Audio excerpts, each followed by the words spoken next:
can't stop the signal now. Everything goes somewhere, and I go everywhere.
World War III has never been closer than it is right now.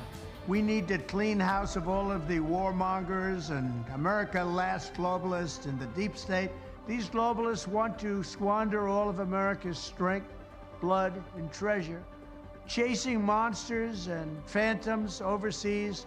In addition, there must also be a complete commitment to dismantling the entire globalist neocon establishment that is perpetually dragging us into endless wars, pretending to fight for freedom and democracy abroad. Our opponents join with warmongers and neocons to wage endless wars, these wars that never end. Our policy of never-ending war, regime change and nation building is being replaced by the clear-eyed pursuit of American interests.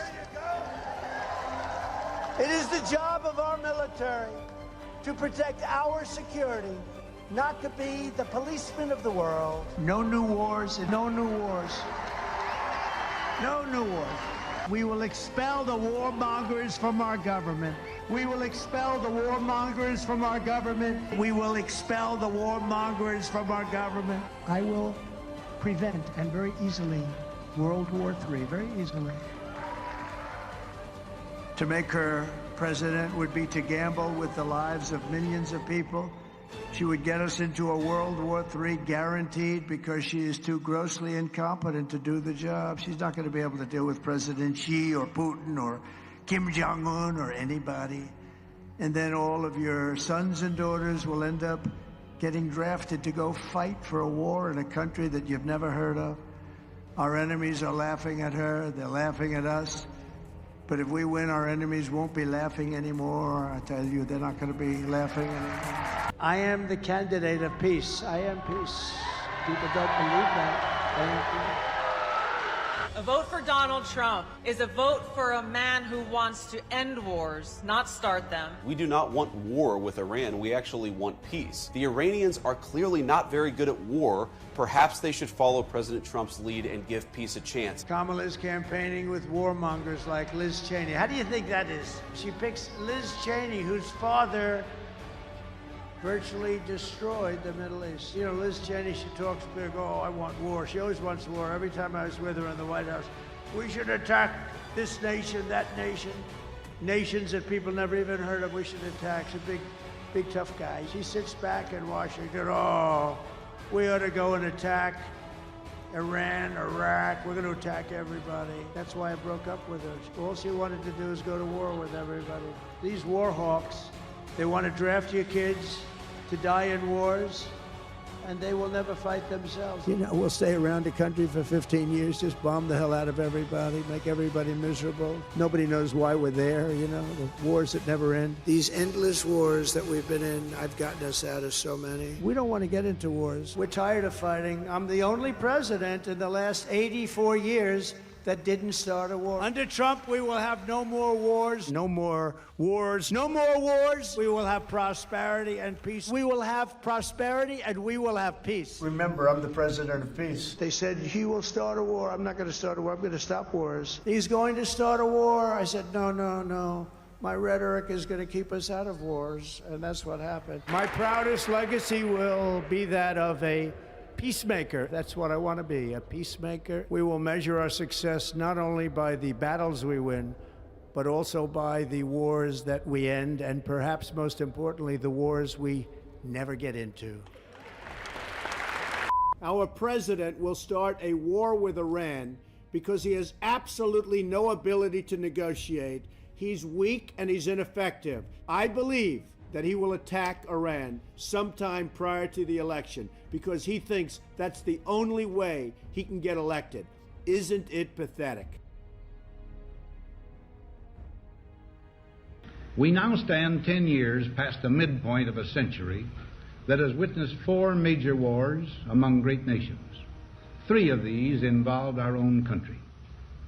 Despite these holocausts, America is today the strongest, the most influential, and most productive nation in the world.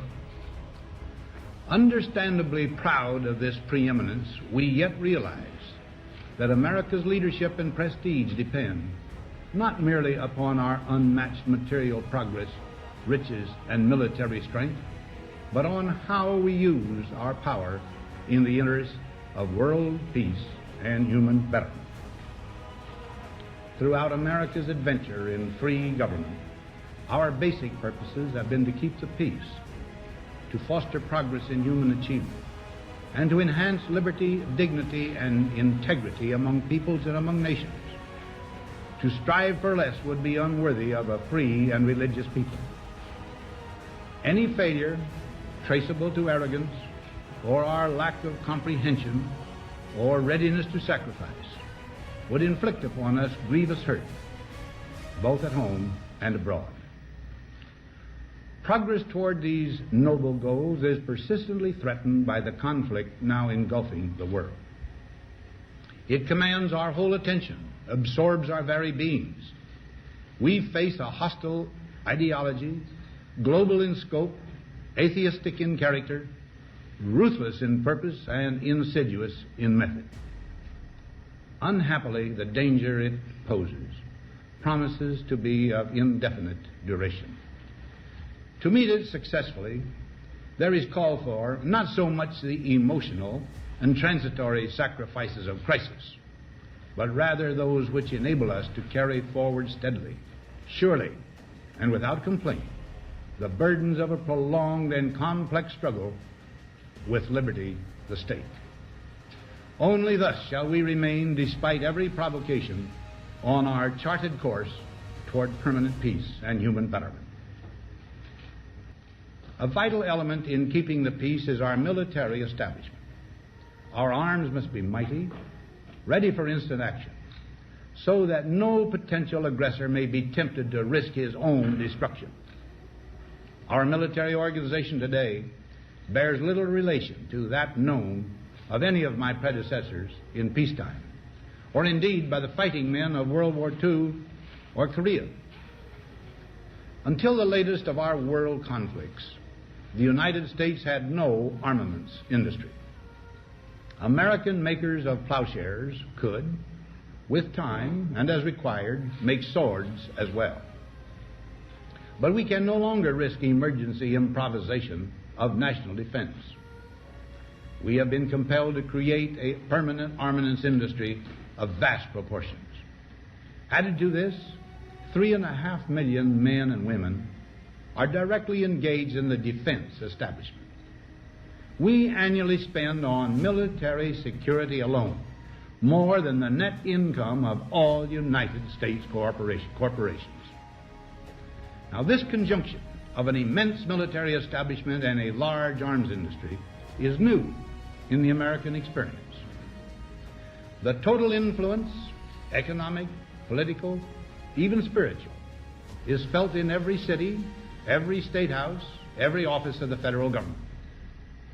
We recognize the imperative need for this development, yet we must not fail to comprehend its grave implications. Our toil, resources, and livelihood are all involved. So is the very structure of our society. In the councils of government, we must guard against the acquisition of unwarranted influence, whether sought or unsought, by the military-industrial complex. The potential for the disastrous rise of misplaced power exists and will persist. We must never let the weight of this combination endanger our liberties or democratic processes. We should take nothing for granted. Only an alert and knowledgeable citizenry can compel the proper meshing of the huge industrial and military machinery of defense with our peaceful methods and goals, so that security and liberty may prosper together.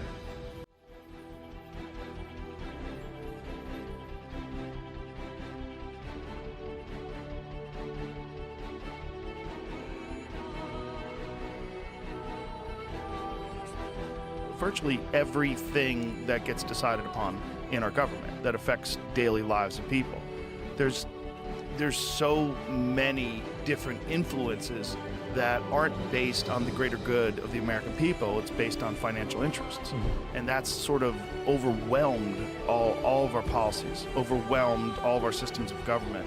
And then you have all of these social issues that they never really want to fix because they campaign fund against them. Mm-hmm. which is what we were talking about before. Yeah. So this is this constant psychological game. There's a game of us versus them. There's a game of certain key points, whether it is abortion or gun rights or immigration or whatever it is. Like, nothing ever gets solved. These are the beach balls that they throw up in the air at the concert, and they keep getting bounced around, and we're just little dumb monkeys that are giving up our tax dollars so they can keep running this giant Ponzi scheme. So there are so many unanswered questions when it comes to that day of infamy, that day we lost so many of our loved ones, that day that brought the American people into World War II, a war that wasn't wanted, that was deemed now a plan to bring about more evil works, worse than World War II. And as I see the atrocities going on today, I see the presidents and the good people of this world being silenced, and I see the atrocities going across the world. I see the corruption in our own government system. I just ask myself, how many times do we have to watch American presidents be assassinated? How many times do we have to watch good people of this world, people capable of change and capable of showing that the earth can heal and that the world can heal? How many times must they be silenced? How many times must we watch as we'll never be able to hear from them again or see from them again?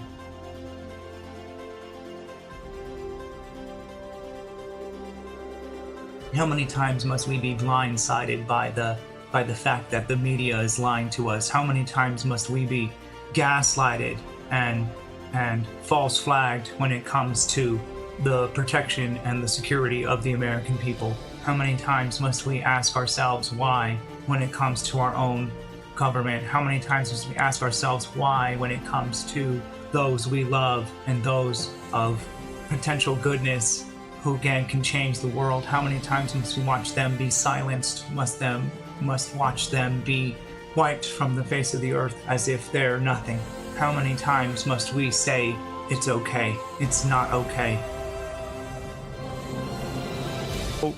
Gunmen attacked the university community in Nigeria's Plateau State on Sunday night, killing at least 30 people. Residents and local officials said on Monday the latest bloodshed is in the region by deadly farmer-herder conflicts. Violence in central Nigeria, known as the Middle Belt, is often painted as ethno-religious between mainly Muslim Fulani herders and Christian farmers, but many experts and politicians say climate change and expanding agriculture stoke competition for land, leading to conflict regardless of faith or ethnicity. This is a Reuters story, obviously. They turn it into a climate change story. So, Vinny, I'm going to come to you first with this tragic event that takes place there.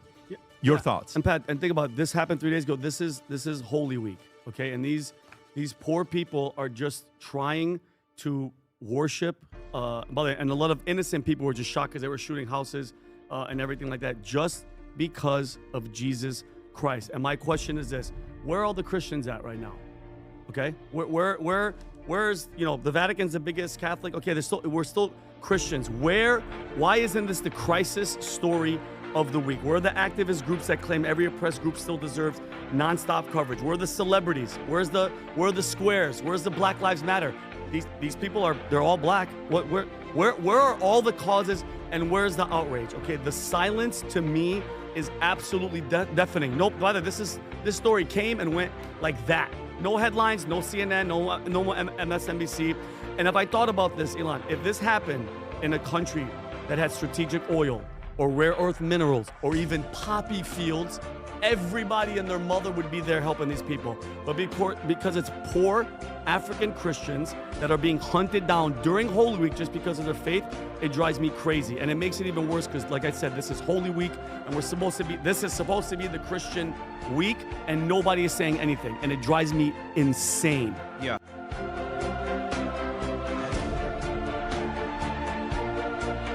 I wonder, where this goes, because it's going in the wrong direction. From the Founding Fathers to today, it's going in the wrong direction. They are a godless, freaking partied. Our military capability is weakened. And it's very insulting to the American people to say Epstein killed himself. The entire system has been completely corrupted for a long fucking time. Trump is perfectly corrupt and can be bought. It's just that who's buying him is the question.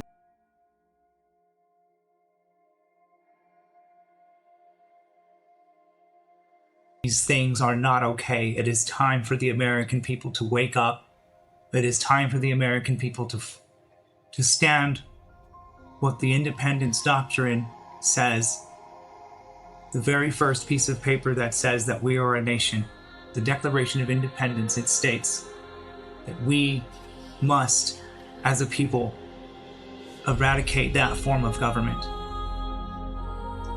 And nobody is saying to do another running of the Capitol. There is a power that we have as a people, and that is the power of voting.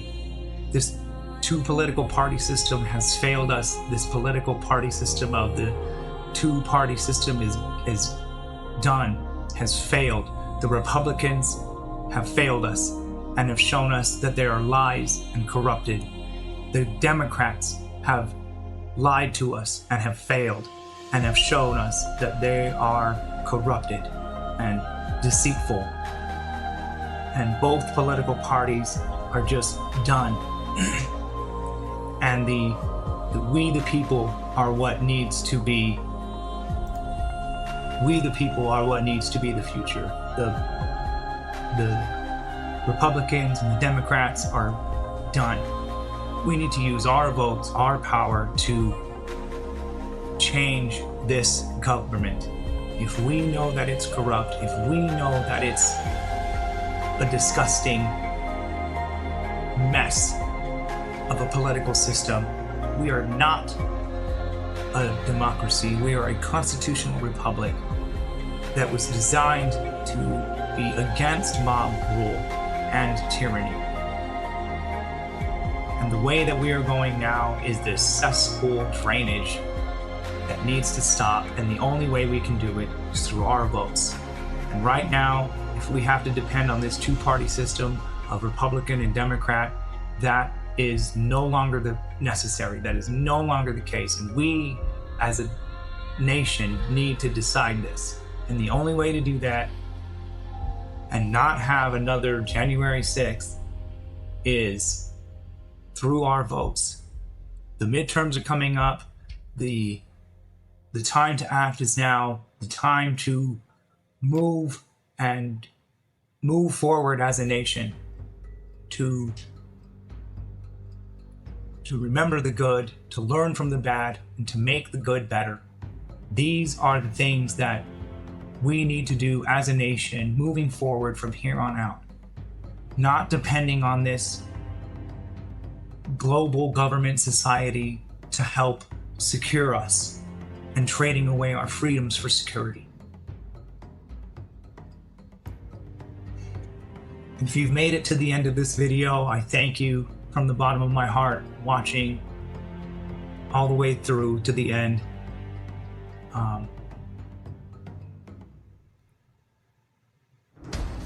And again, this is what Echoing Freedom is about. This is Alex Romero, and you are watching Echoing Freedom.